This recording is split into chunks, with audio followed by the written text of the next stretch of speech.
अब दिल्ली के अंदर तानाशाही चलेगी। अब दिल्ली के अंदर जनता सुप्रीम नहीं है, अब दिल्ली के अंदर एलजी सुप्रीम होगा।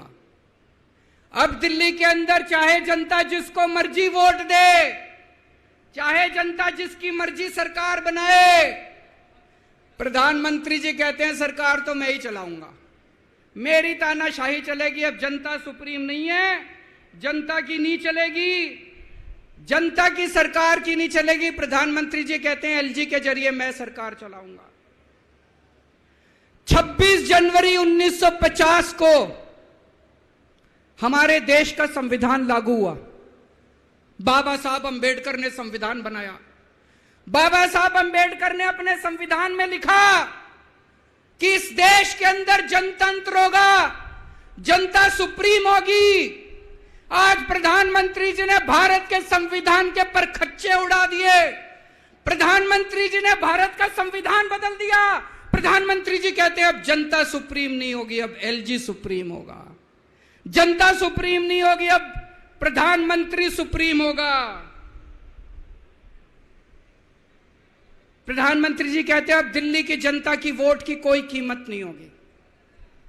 यह तो सरासर अपमान है दिल्ली के लोगों का।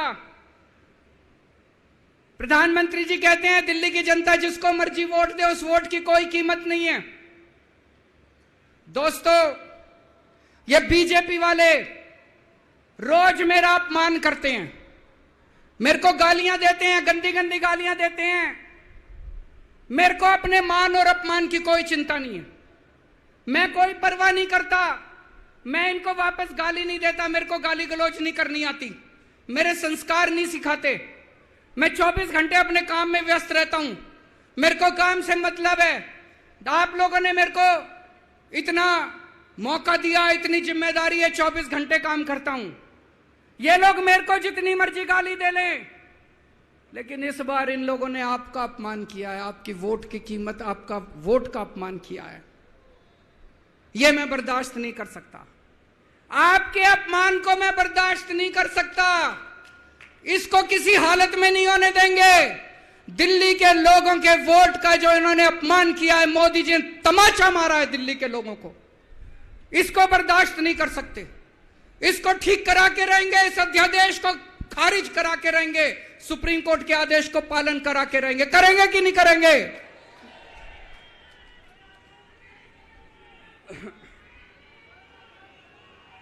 मैं पूरे देश में घूम रहा हूं, हर राज्य के अंदर गया। मैं पिछले दिनों पूरे देश के अंदर घूम रहा हूं, सारी पार्टियों के नेताओं से मिला। मैं आपको दिल्ली के लोगों को बताना चाहता हूं, देश के सारे लोग आपके साथ हैं। आप ये मत समझना आप अकेले हो, 140 करोड़ लोग आपके साथ हैं। वेस्ट बंगाल के लोग आपके साथ हैं, तमिलनाडु के लोग आपके साथ हैं, केरला के लोग आपके साथ हैं, महाराष्ट्र के लोग आपके साथ हैं, बिहार के लोग आपके साथ हैं, उत्तर प्रदेश के लोग आपके साथ हैं, मध्य प्रदेश के लोग आपके साथ हैं। 140 करोड़ लोग मिलके इस अध्यादेश का विरोध करेंगे, जनतंत्र को बचाएंगे दोस्तों। और मैं पूरे देश के लोगों को बोलना चाहता हूं, यह मत सोचना कि यह केवल दिल्ली वालों के साथ हुआ है। मुझे अंदर से पता चला यह मोदी जी का पहला वार है। ऐसा ही अध्यादेश, जो अध्यादेश आज दिल्ली में पारित किया गया, जिस अध्यादेश के जरिए दिल्ली वालों की ताकत खत्म कर दी गई, इस अध्यादेश के जरिए, जिस अध्यादेश के जरिए दिल्ली के अंदर आज तानाशाही लागू की जा रही है, कल यही अध्यादेश राजस्थान के लिए लाया जाएगा, कल यही अध्यादेश पंजाब के लिए लाया जाएगा, कल यही अध्यादेश मध्य प्रदेश के लिए लाया जाएगा, कल यही अध्यादेश महाराष्ट्र के लिए लाया जाएगा। इसे अभी रोकना पड़ेगा, सबको मिलकर अभी रोकना पड़ेगा दोस्तों।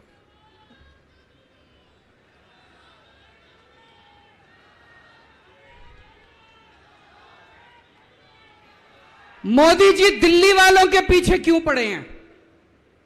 दिल्ली वालों के पीछे क्यों पड़े हैं मोदी जी? 2015 में दिल्ली के लोगों ने 7 एमपी की सीट मोदी जी को जिता दी, मोदी जी को प्रधानमंत्री बनाया और मोदी जी को कहा आप देश संभालो। और दिल्ली में 70 में से 3 सीट बीजेपी को दी, 3 सीट, 67 सीट आम आदमी पार्टी को दी।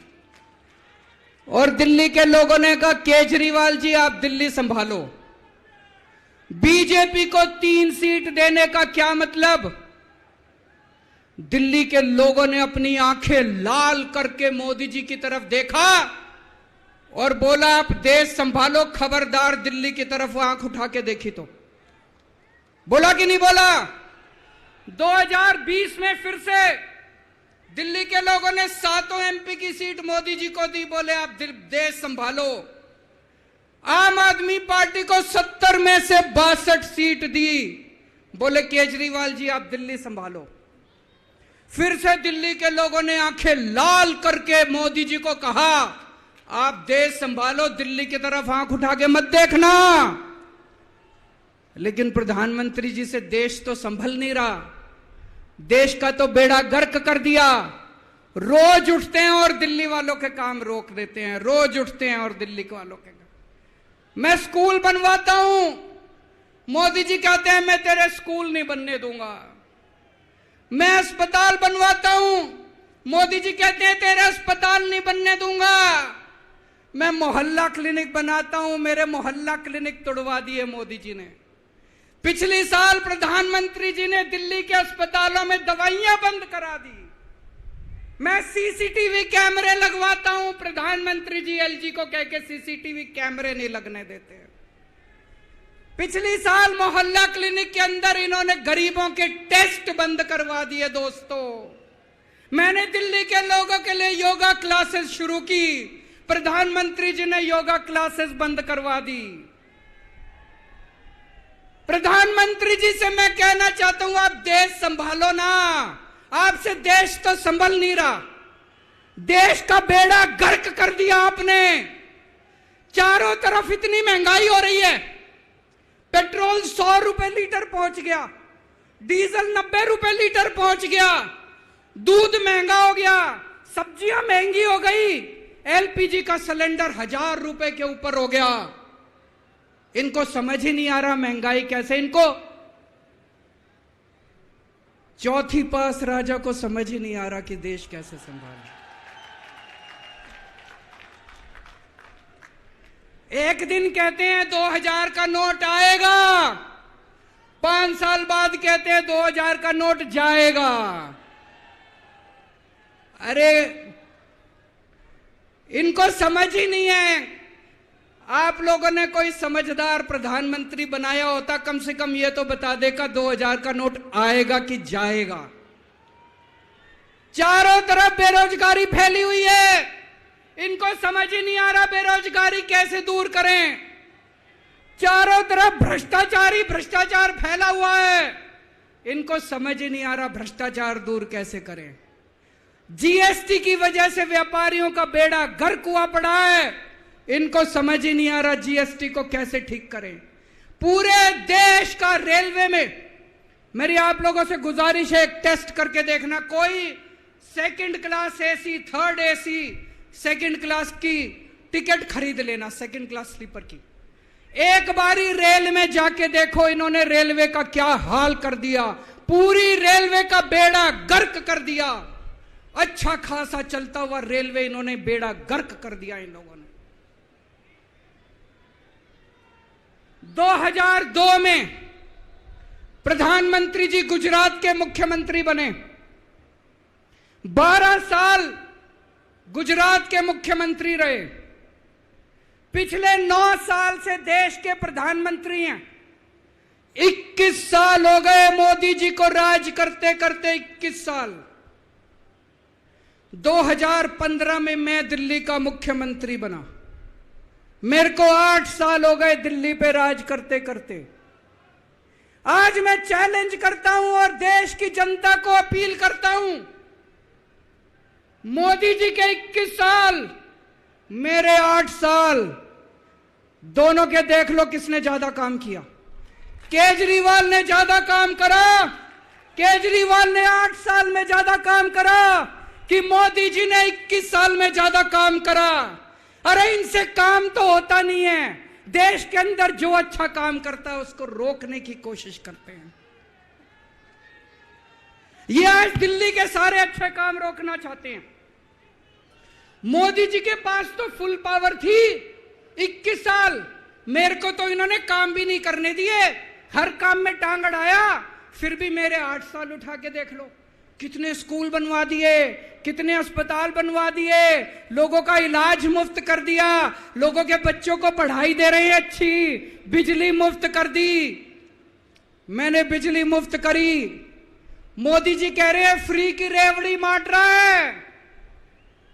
अरे गरीबों के हाथ में अगर 4 रेवड़ी रख दी तो कौन सा बुरा हो गया। मोदी जी आपने तो रेवड़ी नहीं, पूरा का पूरा रेवड़ा उठा के अपने दोस्त को दे दिया। पूरा का पूरा देश उठा के अपने दोस्त को दे दिया। पूरा की पूरी केंद्र सरकार उठा के अपने दोस्त को फ्री में दे दी। मैंने तो 4 रेवड़ी रखी थी एक एक हाथ में, गरीबों के हाथ में, आपने तो रेवड़ा ही उठा के दे दिया सारा का सारा। अब लोग प्रधानमंत्री जी से पूछने लगे हैं कि केजरीवाल ने इतने स्कूल बना दिया, आपने क्या किया। उनके पास कोई जवाब नहीं है। अभी पिछले साल मैं गुजरात का चुनाव लड़ने गया,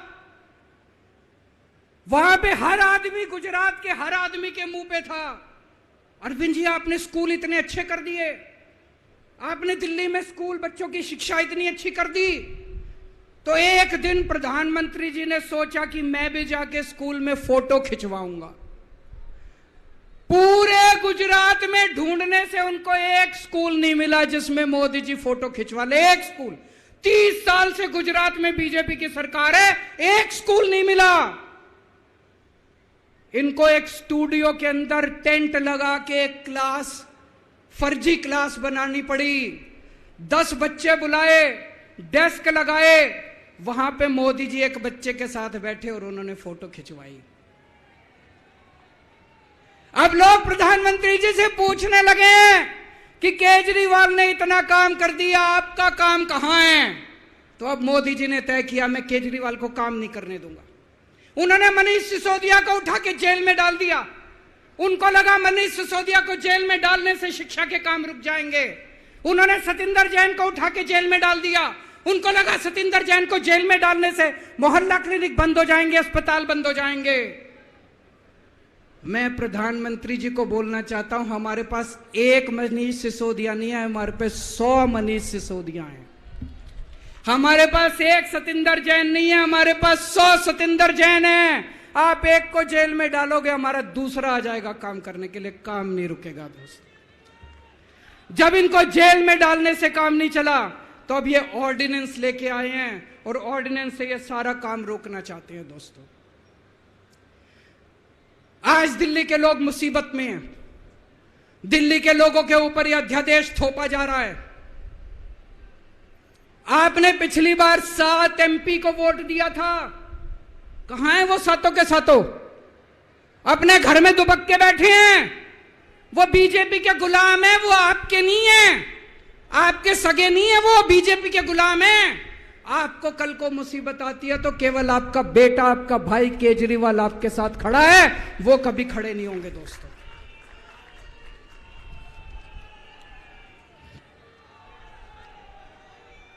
और अंत में मैं आपको एक कहानी सुनाना चाहता हूं। चौथी पास राजा, किस किस ने सुनी है ये कहानी? इस कहानी का महात्म्य है कि इस कहानी को जितनी बार सुनोगे, जितनी बार सुनाओगे, उतनी भगवान की कृपा आपके परिवार के ऊपर बरसेगी। इस कहानी का जितना प्रचार प्रसार करोगे उतना देश की तरक्की होगी, उतना समाज की तरक्की होगी। तो जिन लोगों ने कहानी सुनी है वो भी बड़े ध्यान से दोबारा सुनना, अच्छे से सुनना, और इसका खूब प्रचार प्रसार करना। यह कहानी एक राजा की है, एक चौथी पास राजा की कहानी है, एक अहंकारी राजा की कहानी है, एक भ्रष्टाचारी राजा की कहानी है। आप लोगों ने राजा और रानी की कई कहानियां सुनी होंगी। इस कहानी में राजा तो है, रानी नहीं है।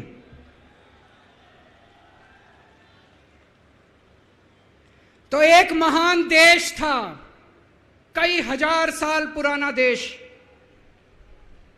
उस देश के एक गांव में एक बच्चा पैदा हुआ, बहुत गरीब घर में एक बच्चा पैदा हुआ। तो जैसे गांव के अंदर बच्चा पैदा होने पे ज्योतिषी आते हैं, ज्योतिषी आके बच्चे का भविष्य बताते हैं, ऐसे गांव का ज्योतिषी आया। उसने बच्चे की कुंडली देखी और बच्चे की मां को बोला कि माई, तेरा बेटा बड़ा होके बहुत बड़ा सम्राट बनेगा। माई को समझ नहीं आया, मैं इतनी गरीब, मेरा परिवार इतना गरीब, मेरा बेटा सम्राट कैसे बनेगा। खैर, बच्चा धीरे धीरे बड़ा होने लगा। गांव के सरकारी स्कूल में उसका एडमिशन करा दिया। उसका पढ़ने लिखने में मन नहीं लगता था। पढ़ते पढ़ते, क्लास करते करते चौथी में आके उसने नाम कटवा लिया। उसका पढ़ाई लिखाई में मन नहीं लगता था। बगल में, गांव के बगल में एक रेलवे स्टेशन था। घर में बहुत गरीबी थी। वो बच्चा वहां स्टेशन पे जाके चाय बेचने लगा।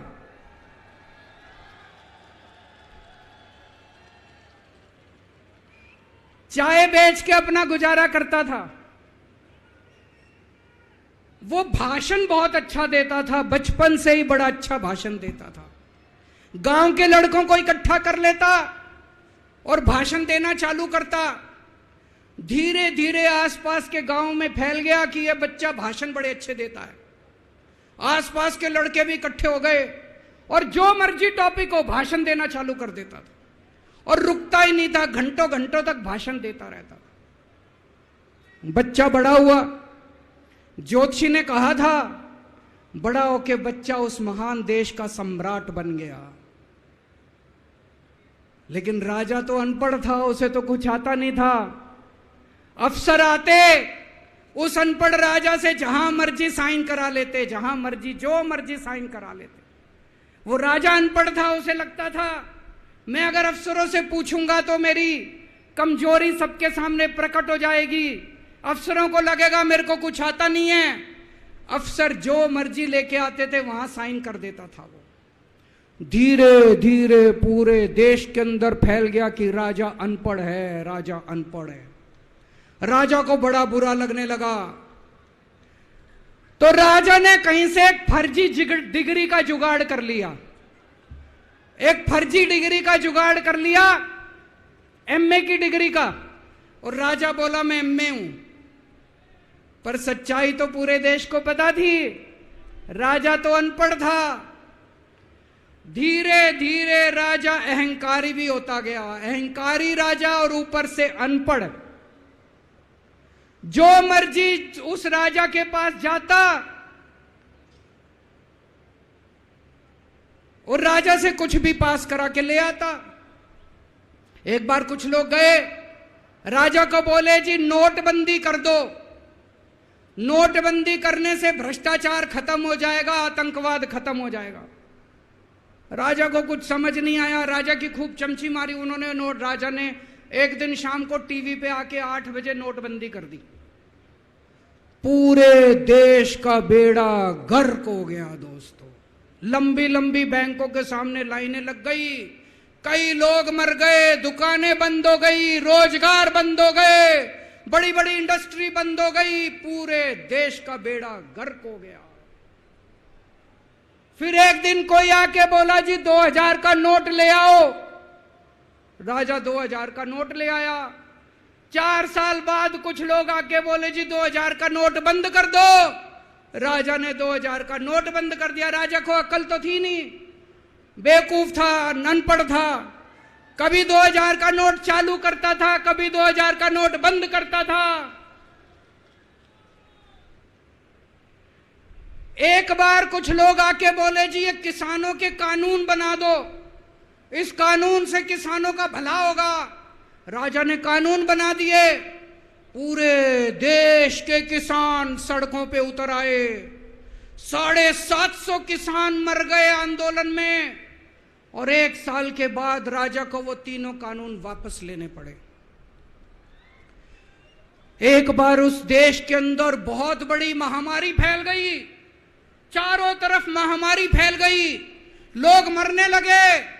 किसी ने आके बोला जी थाली बजवाओ तो देश ठीक हो जाएगा। तो राजा ने पूरे देश में थाली और चम्मच बजवा दिए। महामारी तो नहीं बची, महामारी तो फैली रही। किसी ने आके कहा जी डॉक्टरों की जरूरत पड़ेगी, दवाइयों की जरूरत पड़ेगी, इंजेक्शन की जरूरत पड़ेगी, तब महामारी रुकेगी।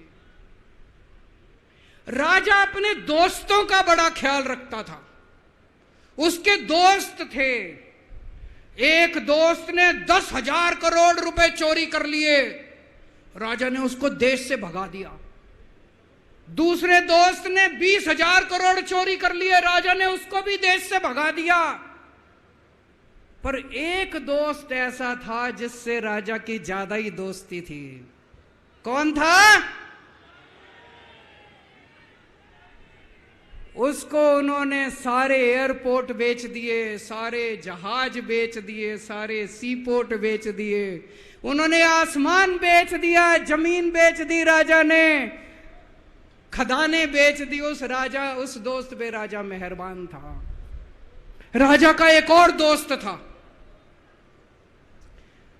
वो दोस्त इतना गंदा था कि उसने कुछ अंतर्राष्ट्रीय खिलाड़ी महिलाओं के साथ बदतमीजी करी,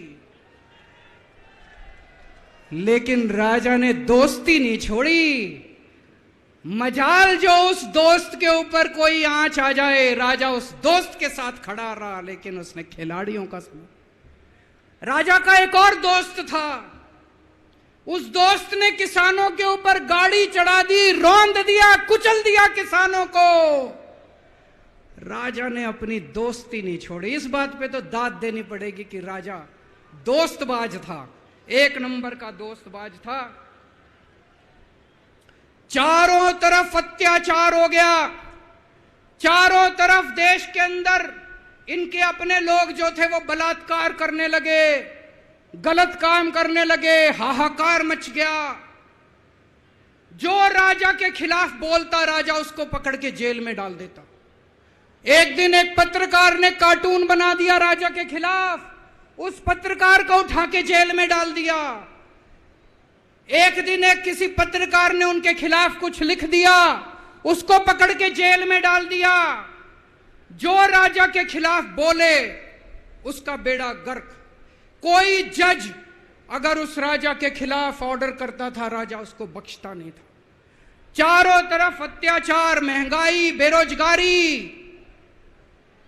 ऊपर आसमान में देवता ये सब देख रहे थे कि पृथ्वी के ऊपर कितना घनघोर अत्याचार हो रहा है। सारे देवता इकट्ठे हुए, देवताओं ने मीटिंग करी। सारे देवता मिलकर शिवजी महाराज जी के पास गए और कहा, महाराज कुछ करो, पृथ्वी के ऊपर अन्याय हो गया, अत्याचार हो गया, चारों तरफ बलात्कार, चारों तरफ हाहाकार मचा हुआ है, जनता परेशान हो रही है। पृथ्वी जी, शिवजी महाराज जी ने अपनी तीसरी आंख खोली और दोस्तों यहां प्रचंड पृथ्वी के ऊपर अजीब अजीब घटनाएं घटने लगी। उज्जैन के अंदर महाकाल की 6 सप्तऋषियों की बड़ी बड़ी 10 फुटा भारी भारी मूर्तियां थी। एक दिन बारिश और तूफान आया और 6 की 6 मूर्तियां टूट गई। लोगों ने कहा बड़ा अपशकुन हो रहा है, बड़ा अपशकुन हो रहा है। एक दिन एक ट्रेन एक्सीडेंट हो गया, 250 से ज्यादा लोगों की मौत हो गई। लोगों ने कहा बड़ा अपशकुन हो रहा है। और एक दिन घनघोर बारिश आई, तूफान आया, ऊपर से आकाशवाणी हुई, सारे देश की जनता को भगवान ने कहा कि आप महान देश के लोग हो, क्या कर रहे हो, उठो, खड़े हो जाओ और इस अहंकारी राजा के खिलाफ सब लोग मिलकर आवाज उठाओ। भगवान आपके साथ है। और उसके बाद दोस्तों, सोई हुई जनता जाग गई और 1 साल के अंदर उस अहंकारी राजा का राजपाट जनता ने उखाड़ के फेंक दिया। और उसके बाद वो महान देश दिन दूनी रात चौगुनी प्रगति करने लगा। ये कहानी बड़ी पवित्र कहानी है। इस कहानी को सुनने से और सुनाने से परिवार का, समाज का और देश का बहुत भला होता है। इसे ज्यादा से ज्यादा शेयर कीजिए, ज्यादा से ज्यादा लोगों तक पहुंचाइए, ताकि ज्यादा से ज्यादा लोग इसे सुन सकें, इसे समझ सकें। अंत में आपसे एक ही विनती है, अगली बार वोट डालने जाओ तो ऐसे आदमी को वोट डालना, ऐसे आदमी को प्रधानमंत्री बनाना जो कम से कम इतनी तो समझ रखता हो कि 2000 का नोट कैंसिल करना है कि चालू करना है। कपिल सिब्बल साहब एक बहुत अच्छी लड़ाई लड़ रहे हैं। इनकी एक वेबसाइट है, इंसाफ के सिपाही। आप लोग, सब लोग ज्यादा से ज्यादा इस वेबसाइट पे जाके इसको लॉगिन करें, रजिस्टर करें और हम सब लोगों को मिलके अपने महान देश भारत देश के लिए काम करना है। भारत माता की